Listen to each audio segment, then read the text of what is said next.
ఇంట్రెస్టింగ్‌గా ఉన్న టాపిక్స్ గురించి డిస్కస్ చేద్దాం అనుకున్నాం కదా! ఇప్పుడు చూడండి. మనలో శ్వాసక్రియ అనేది ఆక్సిజన్ పీల్చుకొని కార్బన్ డయాక్సైడ్ వదలడంతో పూర్తవుతుంది జంతువులలో. అదే మొక్కలలో అయితే శ్వాసక్రియ ఎలా జరుగుతుంది? దాని గురించి ఇప్పుడు డిస్కస్ చేద్దాం. అక్కడ వాయువుల వినిమయంలో ఆక్సిజన్ పీల్చుకొని కార్బన్ డయాక్సైడ్ వదులుతాయా? లేక కార్బన్ డయాక్సైడ్‌ని పీల్చుకొని ఆక్సిజన్ వదులుతాయా? ఆ క్వెషన్‌కి ఆన్సర్ ఇప్పుడు చూసేద్దాం. మొక్కలలో వాయువుల వినిమయం అనేది ఆకులలో గల సూక్ష్మరంధ్రాల ద్వారా జరుగుతుంది. వీటిని మనం పతరంధ్రాలని పిలుస్తాం. మొదట ఇవి ఆక్సిజన్ని పీల్చుకొని కార్బన్ డయాక్సైడ్ని గాల్లోకి విడిచిపెడతాయి.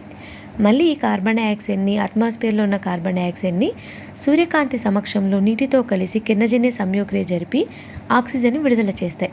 దాంతోపాటు గ్లూకోజ్ను కూడా. ఇక్కడ ఎంతైతే విడుదల చేస్తాయో ఇవి ఉపయోగించుకునే దానికంటే ఎక్కువగా విడుదల చేస్తాయి. ఈ శ్వాసక్రియ రాత్రి పగలు జరుగుతుంది మొక్కలలో. చూశారు కదా! మొక్కలకు కూడా ఆక్సిజన్ అనేది చాలా అవసరం.